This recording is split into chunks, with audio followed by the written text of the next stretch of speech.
26 फरवरी 2026 Switzerland के शहर Geneva में दो दुश्मन ताकतें बैठी थीं, अमेरिका और ईरान। ओमान के डिप्लोमेट्स के जरिए इनडायरेक्ट न्यूक्लियर टॉक्स हो रही थी। बाहर न्यूज एजेंसियां खड़ी थी और फिर ये खबर आई कि सिग्निफिकेंट प्रोग्रेस हुई है ईरान और इजराइल के बीच। उस रात आम इंसान ने चैन की सांस ली। सबको लगा कि चलो अब मिडिल ईस्ट एक बड़े खतरे, एक बड़े तबाही से बच जाएगा। लेकिन जिनीवा की उन फाइलों की इंक अभी तक सूखी नहीं थी।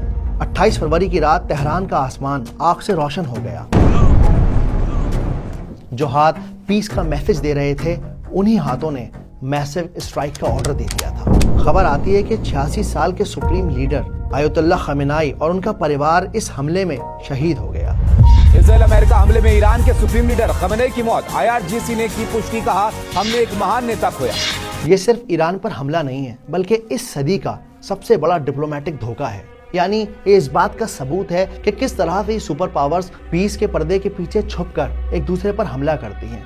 ईरान पर इस हमले को करने की जो सबसे बड़ी वजह है वो ये है कि ईरान के पास अपना न्यूक्लियर डिफेंस सिस्टम है। Saudi Arabia, UAE, Oman, Qatar, इन देशों की तरह ईरान अमेरिका के डिफेंस सिस्टम पर, उसके सॉफ्टवेयर पर, उसकी मिसाइल पर डिपेंड नहीं करता, बल्कि ईरान के पास अपनी मिसाइल्स हैं, ईरान के पास अपना डिफेंस सिस्टम है, ईरान के पास अपनी न्यूक्लियर पावर है। और अमेरिका, इजराइल ये नहीं चाहते कि किसी भी तरह से कोई भी मुल्क अपने आप इन चीज़ों को लेकर डिपेंडेंट हो, और इसी वजह से इन्होंने ईरान के ऊपर हमला किया, बिल्कुल उस तरह जैसे आज से कई साल पहले इराक पर किया था। Saddam Hussein and his sons must leave Iraq within 48 hours. Their refusal. लेकिन सवाल यह है कि क्या इस तरह की धोखेबाजी हिस्ट्री में पहली बार हुई है? बिल्कुल नहीं। सीरतुन नबी उठाकर पढ़िए।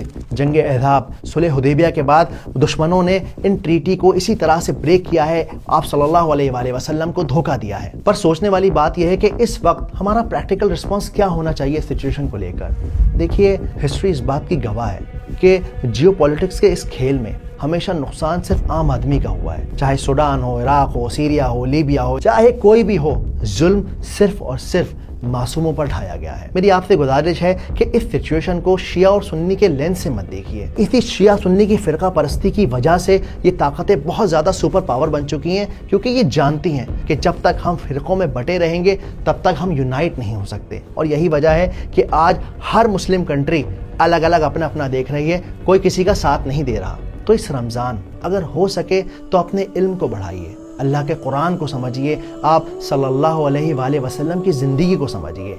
शिया, सुन्नी, बरेलवी के फ़िरक़े से ऊपर उठकर अपने आप को अल्लाह का नौकर और रसूलुल्लाह का उम्मती समझिए और पढ़िए, क्योंकि इस्लाम में इक़रा फ़र्ज़ है हम पर। इस वीडियो को आगे तक शेयर करें ताकि और लोग इससे फ़ायदा उठा सकें।